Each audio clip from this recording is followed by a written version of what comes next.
दिल्ली विश्वविद्यालय देश के कोने कोने से आने वाले हजारों छात्रों के लिए सिर्फ एक विश्वविद्यालय नहीं बल्कि सपनों की नई शुरुआत है। लेकिन इन सपनों के पीछे एक सच्चाई भी छिपी है, यहाँ रहने की बढ़ती लागत। स्टेट रिसर्च कंपनी JLL के अनुसार 2024 से 2025 के बीच नॉर्थ कैंपस के आसपास नए आवास प्रोजेक्ट्स में करीब 7% की कमी दर्ज की गई है। लेकिन दूसरी ओर यह इलाका मकान मालिकों के लिए देश के सबसे अधिक मुनाफे वाले बाजारों में से एक बन चुका है। यहाँ किराए से मिलने वाले रिटर्न 7 से 9% तक पहुँच चुके हैं, जबकि गुरुग्राम जैसे महंगे इलाकों में यह आमतौर पर 3 से 4% ही रहते हैं। बुनियादी सेवाओं की लागत भी इस चुनौती को और बढ़ाती है। नाइट फ्रैंक इंडिया के अनुसार दिल्ली के अधिकांश हिस्सों में बिजली की कीमत 4 से 8 रुपए प्रति यूनिट है, लेकिन नॉर्थ कैंपस के आसपास के छात्रों को 11 से 14 रुपए प्रति यूनिट का भुगतान करना पड़ता है। नीति आयोग की रिपोर्ट बताती है कि उच्च शिक्षा संस्थानों में छात्रावास की भारी कमी है। दिल्ली विश्वविद्यालय जैसे संस्थानों में हर 10 छात्र में से केवल 2 को ही हॉस्टल मिल पाता है। Centre for public policy research and governance के अनुसार इस क्षेत्र में किराया हर साल औसतन 10 से 15% तक बढ़ रहा है।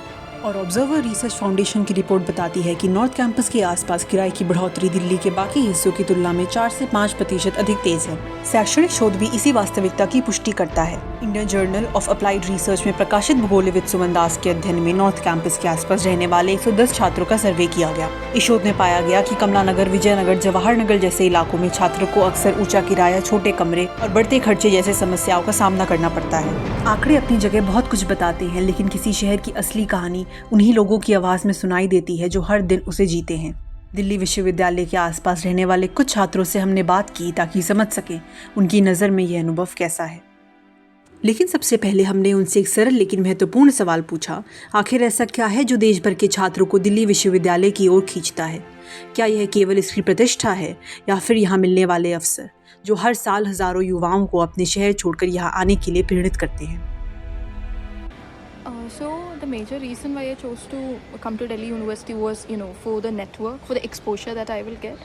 For example, a lot of people who have the same vision, sort of competitiveness that is available here. So it's not something people take political science or arts, not because they do not get into science, because they have a vision. So it is something that is more I could see in, Delhi University, people with that sort of an aspiration. So it is said, no, you will become an average of the people who is around you. So I'm from Jammu and Kashmir, and Delhi आने का जो मेरा decision था, this was primarily because जो मेरी stream है from political science honours, तो काफ़ी बोला जाता है कि दिल्ली यूनिवर्सिटी में जो सोशल साइंस की स्ट्रीम है वो काफ़ी अच्छी है, एंड उसमें से भी हिंदू कॉलेज का जो पॉलिटिकल साइंस डिपार्टमेंट है इज़ वेरी रिनाउंड। तो इसलिए मैं सोचा था कि this would be better for me for career aspect also. So main reason was like the political science subject, as we know, the department, Hindu College Political Science Department is one of the best departments. When I was doing research, I got to know about alumni from Hindu College. So I knew that this college attracts the kind of talent that it attracts to give me space to become myself and grow in a creative manner, which other colleges would not. So basically I came here for more opportunities, to broaden my horizons, to try new things and learn new things. That is why I left my city and I came to Hindu College. लेकिन जब छात्र यहाँ पहुँचते हैं तो उनके सामने एक और चुनौती खड़ी होती है। दिल्ली विश्वविद्यालय जैसे संस्थानों में हॉस्टल की संख्या सीमित है। ऐसे में हमने उनसे पूछा, जब हॉस्टल सबको नहीं मिल पाता तो छात्र आखिर रहते कहाँ हैं? क्या वे PG में रहते हैं, किराए के कमरों में, या फिर किसी और व्यवस्था में? Yeah, I did try to apply to the college. I had two problems. The first problem was that they asked for a domicile certificate. They asked for a domicile certificate, and I didn't know that it was required. Obviously, that was my mistake. And I approached the Tahsildar for the same. So it took me. I was a bit late in uploading the same. So apart from that, the number of people that they accommodate in the hostel is also very less. I think from our class itself, 3 or 4 people to the max are getting accommodated. So yeah, I did apply, but I didn't get into it. Yes, I applied for hostel. We even talked to the warden, but she said that because of the disability issue, I needed somebody to help me, so it will not be allowed here. So I even got the name in the list, but I was not allowed because of that issue, that somebody will have to live with me and somebody will have to help me. So she said that the space is so small, rooms are so small, so we cannot allow somebody else. So that's why I had to go to the PG, and I could not stay here. So coming to the payment, I am paying 18,000 because I also have a balcony attached to the same, and it is a double sharing room. But the space of the room is very less as compared to the amount that I pay. And apart from that, there also exists linguistic barrier because I'm a person who came from South India. I'm from Kerala. So when I came, we didn't have that sort of a bargaining capability. Whatever it is, my parents were like, okay, we need to get the best accommodation possible with the best security possible. So we didn't have that capability. So I had to pay 18,000 plus giving 2 months security, so that I am, logged in for the next 11 months. Before 11 months, I can't go anywhere because if I go, I'll lose that 2 month security that I gave.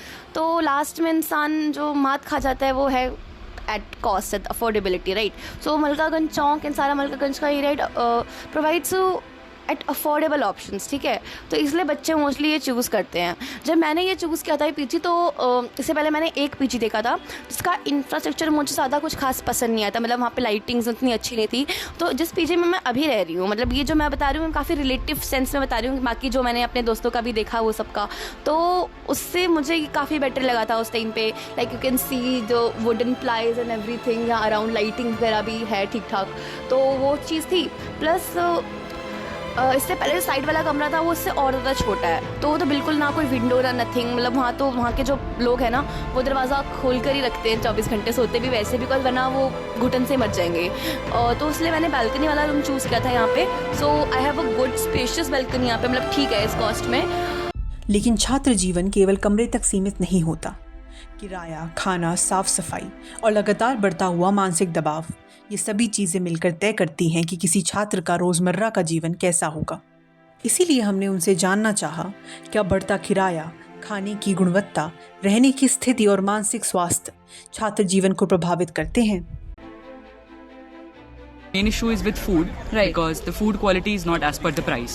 So the food charges are included in this rent, and the quality of the food, the way it is cooked and the way it is brought, because the PG in which I live, there the food is not cooked, so it is cooked in another PG and it is brought there in boxes. Right. Yeah. So it's sometimes there are delays and students have to call the warden, the cook again and again to bring food on time. So yeah, these are the issues with food. I have a lot of problems with the food, and I rarely eat food from my PG because the first thing is that I do not like the cuisine that they make, and the food is purely veg that I knew before coming to the PG itself.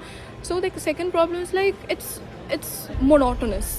It's again and again repeating the same thing over and over again, and I don't think the quality of the oil that they use is also that much good, because when we taste the food, not just me, especially people from North India themselves who use mustard oil, who come from villages having tasted fresh oil and such, they also know like when the taste differs.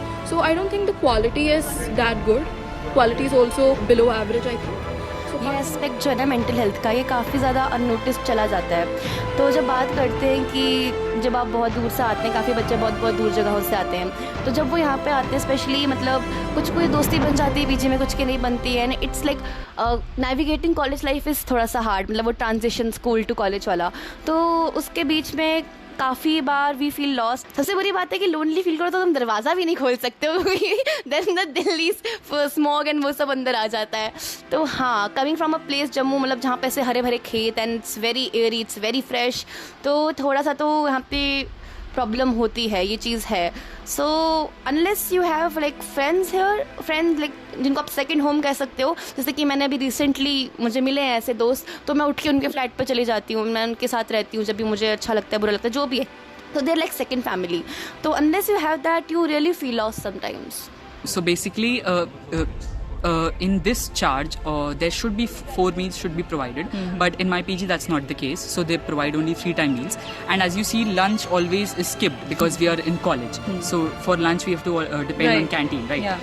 And when we go by evening, so we have to also spend huge amount on evening snacks, because if you want to stay healthy, you have to buy fruits, you have to buy milk, and in these things you pay extra. So when snacks are not provided, you have to pay for that. there have been instances where I have got hair from food, but coming to the cleanliness of kitchen, I think it's fine because it's approachable. If you want something, you can directly go to the kitchen and see what is happening. It's not like a closed place where nobody have any entrance or such, but you can go to the kitchen and see what's happening. So I think from that sort of perspective, it's fine. Okay. Water, okay, it's fine to have chlorine water to wash your hair, even if it is leading to a lot of hair fall. It's nothing a lot that could be done by the PG, but they should actually do something about the drinking water. So even if we are drinking from the RO or from the water dispenser, it still tastes so weird. It tastes chlorine. Sometimes it tastes like oil. You know how many times we have told them it's not at all good for our health, it's affecting our health. And me, along with a lot of PG mates, had a lot of health issues primarily related to water. And when we went to the doctor, the primary question which has been raised by the doctor is, are you not drinking water? Is the quality of the water you drink is good? So abhi what we are doing is buy a water bottle from outside. So per day, if you want to drink 2 liters of water, you have to spend another 27 rupees on that too. So it is an additional expenditure on you if you want to save your health. Otherwise, you have to monthly go and spend 1,000 to 3,000 rupees on hospital. So in contract, it was mentioned that alcohol, cigarettes, these are not allowed in the PG, but it is never implemented, you see, because people always do this stuff. They smoke cigarettes inside the PG, troubling other people, because some people are allergic to that, and the cigarette is itself so harmful for the passive people who are like inhaling that stuff. So it's so harmful. Right. And I'll say profit, they're making, it's completely a profit business, and they do not care about student security or their comfort. For example, in my PG, like it was taken on lease from a landlord, and then a big room was partitioned into 2 so that they could make that room into 2 and Right. charge more money. है monsoon में दिक्कत तो होती ही, as I said कि पानी अंदर आ जाता हो जाता है पूरा। थोड़ा बहुत पानी अंदर तो आता है, फिर वो दिक्कत करता है, तो हमें सामान वगैरह शिफ्ट करना पड़ता है। और अंत में हमने उनसे एक ऐसा सवाल पूछा जो शायद सबसे ज़्यादा मायने रखता है। हर साल हज़ारों नए छात्र अपने सपनों के साथ दिल्ली विश्वविद्यालय आते हैं, तो ऐसे में हमने वर्तमान छात्रों से पूछा, जो छात्र आने वाले समय में दिल्ली विश्वविद्यालय आएंगे, उन्हें आप क्या सलाह देना चाहेंगे? कि सो जो अभी बच्चे आ रहे हैं यहाँ पे, ठीक है, उन्होंने बहुत वो थोड़ा सा स्टूडेंट ऑफ द ईयर वाला सोच के आए होंगे कि अरे भाई कॉलेज लाइफ तो पता नहीं क्रेजी हो रहा है। तो it is like college life is fun and hostel life is fun, but ज़रूरी नहीं है कि ये आपका जो सोचा वो फन है वैसी होगी, अलग होगी बट अच्छी होगी। तो इट डिपेंड करता है लाइक आपकी इकोनॉमिक सिचुएशंस भी क्या हैं। अगर आप अफोर्ड कर सकते हो तो आप थोड़ी सी पॉलिश एरियाज पर, जैसे हडसन लेन हो गया एंड लाइक विजयनगर हो गया, बट या अगर आपका थोड़ा सा मीडियोक्रिटी स्विट्स में आता है तो you will stay places like Malkaganj और मे बी कमला नगर। तो देयर विल भी थोड़ा सा तो क्या कहते हैं उसको, शॉक, रियलिटी शॉक लगेगा, बट तुम सस्टेन कर लोगे, मैं इतना बताऊंगी। Like just find your people, just find your vibe. बस ये समझना कि everything is under your control, मतलब तुम चाहो तो वैसे उसको मोल्ड कर सकते हो। जस्ट ये एडवाइस रहेगी कि जब आप इधर आते हो तो पहले से कुछ प्री कंसीव नोशन मत रख कर आना कि भाई ये होगा या नहीं होगा। अब बहुत गंदा भी मत रख के आना, बहुत अच्छा भी मत रख के आना। जब आप आओगे तो आप सिचुएशन के अकॉर्डिंग खुद को ढाल लोगे। That is all I can advise to बच्चे यहाँ पे आने वाले हैं। एंड या डू कम, दिल्ली इज़ अपने में खुद एक एक्सपीरियंस है अलग सा। मतलब ऐसी अच्छी जगह भी कोई नहीं है, ऐसी तुम्हें बुरी जगह भी कोई नहीं मिलेगी। दिल्ली में आके गुस्सा भी आएगा, खुशी भी होगी, but it is a place that you must come. Yeah, I just want to say that when students come here with big dreams, they already face a lot of challenges. They are away from home, they feel homesick, they feel lonely. And when they have to face such issues like food is not delivered on time, the quality of food is not that good, and they are troubled by other members in cohabitation. So they get overburdened and they have to deal with that along with academic stress, along with being away from home. So it's that when these issues are settled, when people respect each other's personal life or privacy or dignity, and they behave in a well manner, they follow normal etiquettes which does not take much, so then everyone can live peacefully here and enjoy their life along Good with studying. moments. Yeah, because we don't only have bad moments, we have good moments as well. So when everyone lives according to following basic norms and things, then we can live peacefully and we can enjoy our life here. We can live our students' life for which we've come here. लेकिन हर आंकड़े के पीछे एक ऐसा छात्र है जो इस शहर में सिर्फ पढ़ने ही नहीं बल्कि रहने की जगह के लिए भी संघर्ष कर रहा है। विशेषज्ञ मानते हैं कि सबसे ज़रूरी कदम है विश्वविद्यालयों में छात्रावासों की संख्या बढ़ाना, ताकि छात्रों की महंगी निजी किरायों पर निर्भरता कम हो सके। इसके साथ ही विश्वविद्यालयों में आसपास सस्ती छात्र आवास योजनाओं में निवेश करना भी ज़रूरी है। दुनिया के कई बड़े देशों में विशेष रूप से बनाए गए पर्पस बिल्ट स्टूडेंट अकोमोडेशन इस समस्या का प्रभावी समाधान बन चुके हैं।